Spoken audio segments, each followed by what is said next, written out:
Hey guys, welcome to the workshop. When you do a lot of projects in your house, sometimes you end up with a lot of scrap wood. It's got paint, it's got a lot of nails sticking out, and the quickest thing you do is you just end up trashing it. Well, I like to not trash it. I will save those boards, so you reuse them by cleaning them up, taking the paint off, pulling the nails out, and just storing them away for some purpose down the road. And usually I could use them pretty quick. Usually it's actually better quality wood versus the wood that you can buy now. So I'm going to take you through the steps that I take to take a piece of wood from something like this to then something like this. So let's go. So to do this, you're going to need some really simple, cheap tools. Some really good grit sandpaper. I would go with 60 or 80. And then you're going to want a putty knife that's pretty rigid. This type here I really can't flex too well. And I've actually sharpened the edge, so it's actually more of a scraper. You could use a old, really wide chisel, but this is definitely a lot cheaper. And then the only tool that I do like to use a lot, and you can use a hammer, you can use pliers, but I think this is the best. It's technically, these are called horseshoe nippers. They are used to take the nails out of horseshoes when people are changing the shoe on a horse. You can find these on Amazon. I do have a link in the description if you are that interested. But I found this at a local flea market for really cheap. And this is my go-to for pulling nails out, and I'll explain why a little bit later in the video. I end up doing this a lot because whenever we do these projects in the house, I've got this extra wood, and I hate to throw it away. I mean, this is a good 1x6, and the grain on this is much tighter than anything you're going to find now, especially at a local hardware store. So it makes more sense to just try to repurpose it and save it. It saves yourself a lot of money, and actually you end up with better wood. So the first thing on this particular board, I've got these little shims that were stuck to it. I do have a small pry bar. I mean, I usually go pretty quick at this stuff, so I do it more or less without thinking and just throw them away. If you got a wood stove, you can use that stuff for kindling.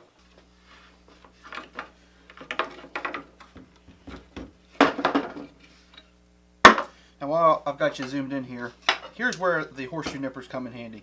Obviously these are the wrong ends of the nail. Normally, you want to pull your nail from here. Well, this was filled in with wood putty, so the nail head's not there. Of course, I could hit the nail with a hammer, pop it out, pull it out. But honestly, it's so much easier doing it with this, because the way that this works is when you grip that nail and pull on it, it digs into that nail, so you don't need a nail head to pull it out. And there you go. Pulls it right through, and I get rid of it super quick. Same thing here, we got one on the edge. That does have a nail head, but I'm grabbing it down near the wood. Didn't even touch the nail head. And I'm just going to run along this entire board, just pulling out the nails, all of the shims, basically all of the metal bits.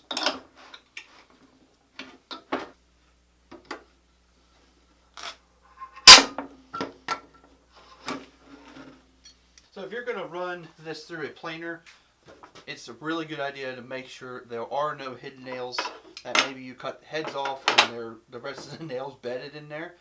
That will destroy your planer. You can get fancy metal detector types, the little wands you wave over it, but you can simply use a really strong magnet. I just have this funny one laying around and just kind of go over it, because obviously metal, you're going to feel the resistance. Just kind of have to pay attention, because even with the magnet, you just want to make sure you don't feel any nail heads. So now we got all those nails out of there. The next step that I like to take is this is where I take my real heavy duty putty knife. Just kind of go over it, getting the flakes of pieces of wood to stick up from the nail. And the bigger deal is some of this rough edge paint. Just try to get anything like that. You see the paint flaking off. Just try to get anything off of it that would give me problems with storing it or whatever.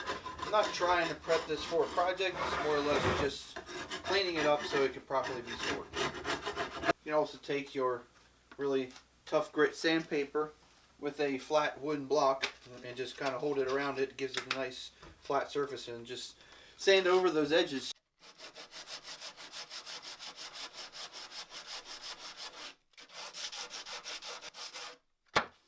So at this point with the board, typically I'll just store it. I'll find my flat space that I'm putting all these types of lumber and just store it and wait for a future use, because I really don't know what I'm going to do with it yet. However, I want to show you how much further you can take this by making it look almost brand new. Of course, I was sanding it by hand, getting all of those high points, and you can do it by hand entirely. Or if you've got handheld devices, you can just give it a nice good sand with any of those. You can go as far as putting it through a planer to get it completely down to the board.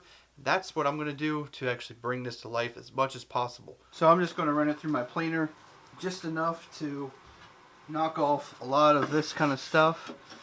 It'll look a little bit more like this. I'll probably run this side through just one time to get rid of some, maybe the minor cupping that was going on. I want to be very, very careful to not take too much off, because I want to maintain as much of the 3/4 inch thickness of this board as possible. I'll even take this one more step further. We'll run it through the table saw, and like I said, just enough to take off just the edges. So there you have it. It's actually a perfect example. So here's what we just cleaned up. All the edges are clean. There's a little bit of stain here. I'm just not worried about it. But from here, I would go on and use it in my project, in any like nail holes, chipped boards, whatever. Those places would get filled up with wood putty. And if it's something that I don't need, I just cut it off. But that's just, taking a piece of trash wood and turning it into something that you actually can use. So I hope this little demonstration showed you that you really should hold on to some of that scrap wood. I know sometimes when you're in a project, you're just ripping it out. You're not going to think through to say, well, I want to save that board. But maybe take a little bit extra care in your project. Save those boards. Set them aside. You will never know where that could come in handy. I've done it so many times in my house to reuse boards, especially if they get painted. You can't even tell that this had nail holes in it. Wood filler does a wonderful job. So thank you for watching this video. I hope this was inspiring to you. If you like this kind of technique thing, I'm going to be doing a lot more of this stuff, more things for around the house in later videos to come. So if you haven't already, please consider subscribing to the channel. And if you haven't, please give me a thumbs up on this video. Thank you for watching this one. I'll see you next time right here in my workshop.